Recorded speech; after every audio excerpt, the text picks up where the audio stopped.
Hello guys, कई बार आपने जो है न्यूज़ में सुना होगा कि जो ये ताइवान है, इस पे जो है चाइना के कई बार एयरप्लेन्स जो है अटैक करते रहते हैं। तो बीजिंग जो चाइना की राजधानी है, तो यहाँ से जो है कई बार इनके जो कई सारे 50 की संख्या में या 100 की संख्या में जो है फाइटर प्लेन्स जो है जाते हैं और ताइवान के एयर स्पेस में जो है एंटर कर जाते हैं वहाँ पे।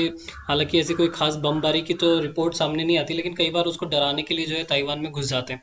तो इसके पीछे का एक इतिहास आपको बताने की कोशिश करूंगा इस वीडियो में कि ऐसा करता क्यों है चाइना, जबरदस्ती ताइवान को डरा के क्यों रखना चाहता है, या फिर उसका प्लान क्या है ताइवान को लेकर के।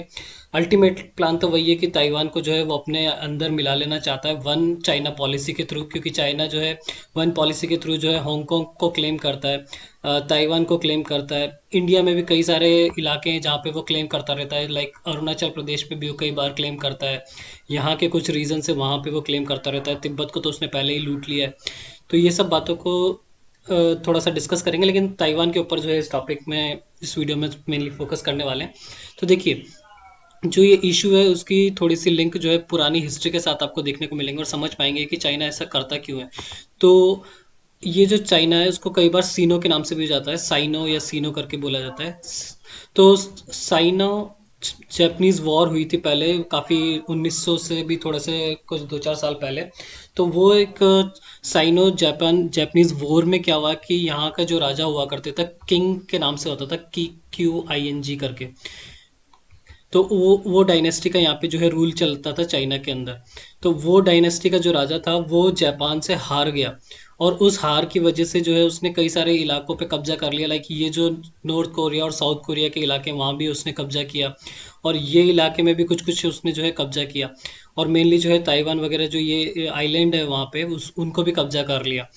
तो अब ये किंग जो यहाँ का राजा था उसने जो है फिर इस हार को स्वीकार करते हुए जो है जापान को ये सारी जगह जो है दे दी कि यहाँ पे ठीक है जापान का कब्जा हो गया, और उसने अपनी हार स्वीकार कर ली वहाँ पे।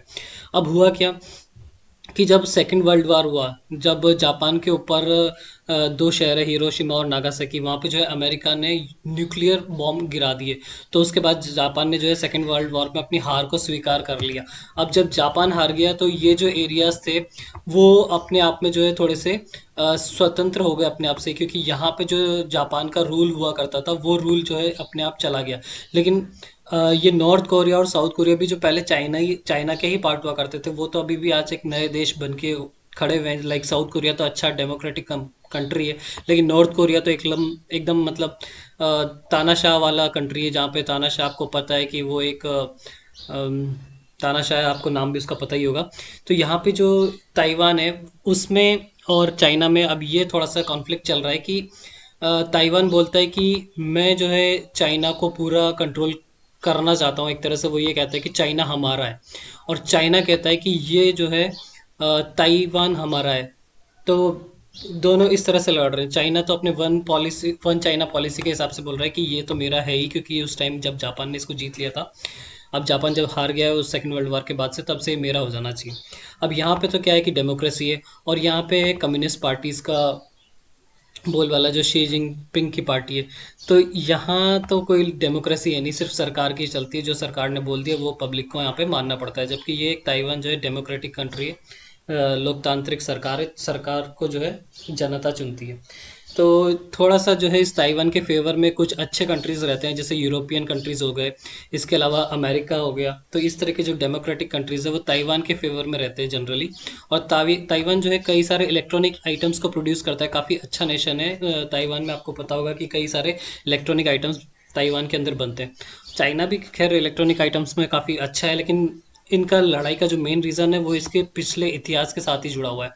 तो आपको क्या लगता है कि चाइना को ताइवान को अपने साथ मिला लेना चाहिए, या फिर ताइवान जो है एक स्वतंत्र राष्ट्र रहना चाहिए, या किस तरह से आपके कमेंट्स क्या हैं इस टॉपिक के बारे में? अब भी जो है आप कमेंट बॉक्स में ज़रूर लिख के बताइएगा।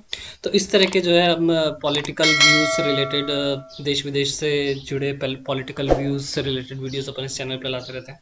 तो अगर आप इस तरह की इन्फॉर्मेशन के साथ अपडेटेड रहना चाहते हैं तो just subscribe the channel. Thanks for watching. Bye bye.